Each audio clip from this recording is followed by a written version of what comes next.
Friends, there is Shresthatha and Vishishthatha. Shresthatha means excellence, Vishishthatha means speciality.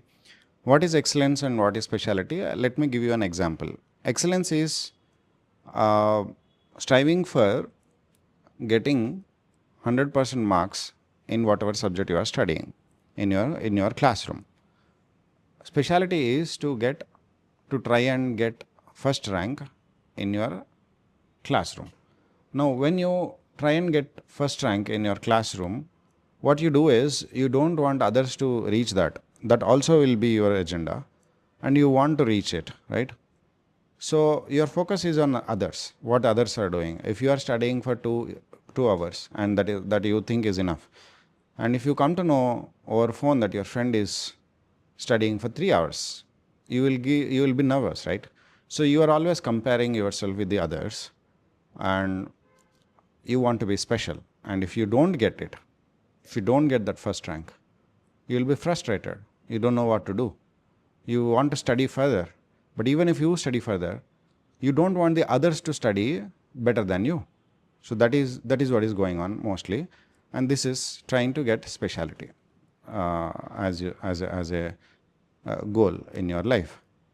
Now, excellence is you have a math textbook, geometry, calculus, trigonometry, all of that. So, statistics, etc. So, you study whatever is in the textbook, you study and you try to solve all problems, every problem. You get to understand every concept and you actually gain knowledge. And thereby, whatever the question paper is there, without any stress, you will just execute and put it in writing form. Whatever questions they asked you, you are giving answers to them. No stress. And even if every other classmate of yours get 100%, you are only happy because your 100% cannot be taken away from you. And everybody else is also getting 100%, which means you are in a great company, right?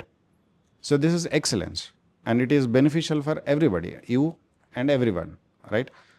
There is no stress here. You can share your knowledge easily with everyone and happily with everyone. They will also be happy. There is no jealousy involved. There is no suspicion involved. There is no envy involved. But when you are trying to get first rank, if the other person asks you to explain something to them so that they will be better, you will hesitate to explain. You will stop explaining some things to them. All this nonsense will keep happening, the jealousy, the envy, etc., etc. This is an example for you to understand, easy example for you to understand the difference between speciality and excellence. Now, spirituality is prioritizing excellence over speciality, recognizing the value of excellence over speciality. Materiality and worldliness is when you are trying to be special all the time, or to the extent of to the amount of time that you are trying to be special, to that extent you are materialistic, right? You are against spirituality. Okay, so miracles, now whether miracles are leading to speciality or excellence in society. For example, there is Shirdi Sai Baba, Satya Sai Baba. There are even Ramakrishna and so Jesus and so many people. All these great people are there. They have two sides. They gave you some good message. They gave you good teachings, etc. And they also showed in their life some miracles. Now, how much focus they have put on miracles and how much focus they have put on message? Mostly they have put their focus on the message, not on miracles. But what is your focus doing? Your focus is on the miracles most of the time, 99% of the time, and on the message, it's just 1%. This is the problem. Ramakrishna, almost all his life, he has always lived as a simple man, as a common man, and as a person of absolutely non-remarkable, insignificant, and just commonplace person. He always lived like that. People recognized in various ways. That is a different matter. So it is always difficult to recognize such a person. For example, Shirdi Sai Baba is there. What are people attracted to in Shirdi Sai Baba? According to what I observe, even my family, extended family, etc., I went to Shirdi many times in my childhood, etc. I've read Shirdi Sai Baba, and I have seen movies about him, etc. I know all that. Now, in all of that, what are you attracted to? You are attracted to the words Shirdi Sai Baba spoke and they came true, so you like Shirdi Sai Baba. And he was able to put his hand in hot pot, the cooking pot, and he was able to stir it, and then nothing happened to him and his hand. So you like Sai Baba. And there are so many such miracles that he has shown, and that is what you think is godliness and divine qualities, and then you are attracted to. Now, whether they are true or not is not a question of this video. Even if they are true, if that is what you think is godliness, you are gravely mistaken. The truth can't be further than that. These are all material things. Miracles, suppose Satya Sai Baba is there. Even when I went to see Puttaparthi and him when he was alive once, even on that day, on a random day, in the darshan time, he has manifested a gold chain from his hand and given that to a participant of some cultural program. Rest are all normal, ordinary, but that was extraordinary, definitely. But he himself has said that I show these miracles just like when you want a child to be attracted to you, you give them chocolates, etc. So once they're attracted to you, you tell them good things, good moral things, etc. So many things. Similarly, I show some miracles so that people gather around me, and then I tell them good things. I make them do Rama Bhajana and so many other things, and service and such things, etc. Which is largely successful. Okay, it's tremendous and extraordinary. Whatever work he has done, the super specialty, free, absolutely free super specialty hospital, etc. See, if you do it, and see, and then you will understand what he has done, right? But what people are focusing on, again the miracle part. Okay, so what I'm trying to say is, miracles, I'm not saying this, Vivekananda and so many spiritual people have always said that once Jesus was asked, if you really are the Son of God, show me a miracle, show me a miracle. A crowd of people, they were pestering him to show miracles. He said, what has these miracles to do with me being the Son of God? They have nothing to do with me being the Son of God. Even if I'm not able to do any miracles, I'm still the Son of God. These are material things. These are not what prove godliness. I myself don't know. God is doing all these things through me. But just because I'm open and, I'm trusting and I'm transparent to everyone, God has chosen me. And God is willing to choose you all. You're all also children of God. I want you all to be children of God too. So learn that from me. And I don't want to prove to you that I'm Son of God. I don't need to. Because whether you believe or not is not of importance to me. So this is what Jesus said. And similarly, Vivekananda was also asked in America to show some miracles if he were really a spiritual person.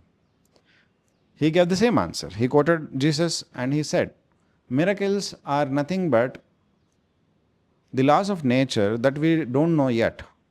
The man has not discovered these laws yet, and that's all. So once we discover those laws, there are not miracles anymore, right? So if 200 years ago someone sees an aeroplane, it is absolutely miraculous to that person. Suppose I time travel and I do some things, or I take my iPhone with me, or I take some gadgets and they also work in that time. I mean, okay, there is no mobile signal, but I can record videos, right? And photos, etc. I would be seen a great miracle worker, or if I am able to talk also in some way, I'll be seen as a prophet. But is that true? No, that's not spirituality at all. So the laws of nature that we don't know yet, if somebody is able to show us today the future discovery of the laws of nature, then we call those miracles. Okay, so miracles always happen through laws of nature only if they are genuine miracles. If they are just trickery, that's even cheaper, but they're happening through the laws of nature. So nature is material and God is spirit. Nature and miracles, because they are material, they cannot prove the spirit. Matter can never prove the spirit. This is extremely important. The proof of spirit must be spirit. It cannot be matter. And because you are spirit too, and God is spirit, just like God is spirit, though your body is material and the material with which the body is interacting are materials are different, you cannot see the spirit that God is through these materials. But you, because you are the spirit, you can directly perceive, directly see, directly feel, directly understand God, because you are a spirit. God is spirit. You, if you are able to fine tune yourself to the frequency where you are able to receive God's message, His radiance, etc., that is what is spiritual life is all about, spiritual sadhana is all about, to fine tune yourself so that you are able to grasp God. And I'm not talking God in terms of like somebody sitting in the clouds and deciding what will happen next, whether it will rain or not. No. But whatever truth and power is there, whatever cumulative energy is there in this whole existence, I'm calling that God. Okay. Why am I telling you all this? Is all of this is foundation to lead you to a particular misunderstanding that brahmacharya proves that you are a great person. Yeah, it does, but it's not that simple. There are subtleties added to it. Brahmacharya again is a matter of matter. Okay? Though it helps you, it is a bridge between you transcending to spiritual level. Yes. It will give you tremendous power. Vivekananda has emphasized a lot on this because it saves a lot of energy and time, and lot means, I cannot emphasize enough how much time, energy, money, and all of that is saved if you are a celibate, and that all of that energy and time and money that is saved is intended to be directed and focused towards your spiritual development. And after that, once you are spiritually developed, you could direct all that energy to distribute that spirituality everywhere. Having said that, that still is only a tool. It is not the goal. Like many people are enamored by meditation, by japam, and by various practices, like even rituals like Sandhya Vandanam, etc. They're enamored. They think this is everything. I know a person who thinks that Sandhya Vandanam is everything. Gayatri Mantra Japam is everything. Yeah, to an extent. Yes, it is a phase. But what? If you attain the results of those Sandhya Vandanam and Gayatri Mantram, then you progress, right? So after that, there are other stages, right? So, and there are people who think Japam is everything. Yeah, it is absolutely great, but that is still not the goal. That is the tool you use to reach your goal. Meditation is absolutely excellent. Like it is one of the greatest technologies man has access to. But meditation itself is not spirituality. Meditating itself is not spiritual life. It is a tool which will bring you to a state of consciousness which will be able to alter your consciousness forever, irrevocably, irreversibly. So, if you reach there, then these are all tools. If you did not reach there, these are absolutely required for all of you, right? So, what I'm trying to say is when you see some person who is a brahmachari or a sannyasi, if you are seeing that person as a person who does not indulge in sex and therefore superior to you, and that is all, okay, then that is like it is all nonsense and nuisance. Okay, I mean, yeah, it will help you a little to inspire your determination to do so, to be like that person. That is all. Okay, and thereby you might save that time, energy, money that I'm talking about. Yes, that is all there, but that is not the primary concern and the function of this brahmachari or sannyasi, because that person will be a yogi and a mystic and just godly person, right? So that person is thinking about the whole humanity. It's not that that person's whole life's agenda is to inspire you into not having sex. You go have sex whatever times you want, however much you want. Okay, you are only reiterating the idea that you are this body in the sex, and that is the biggest objection we have to have sex. But other than that, if you know you are using the body, you are the body, you are not the body, and you are using the body, just like you use the body to put the morsel of food inside your stomach through the mouth. Similarly, if you are doing something, and you may enjoy even that because the food could be tasty, the jalebi, jangri could be tasty. So similarly, yeah, this pleasure is also there. Yeah, if you are able to see that clearly all the time, you are able to discriminate that level. Doesn't matter whether you have sex or not. Do you think Sri Ramakrishna or God is standing outside your bedroom, outside your bathroom, and eavesdropping what you're doing, etc., or even looking, etc.? He is not a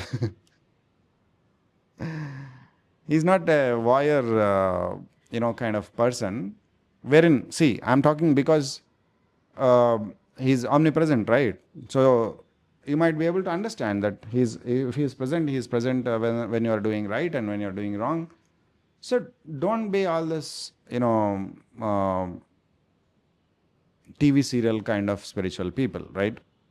TV serial means that level of intelligence wherein I don't even want to describe that. It's a very small, childish level of spirituality, wherein if you think this is also, so what I'm trying to say is this is also speciality. You are attracted to this speciality, not to spirituality.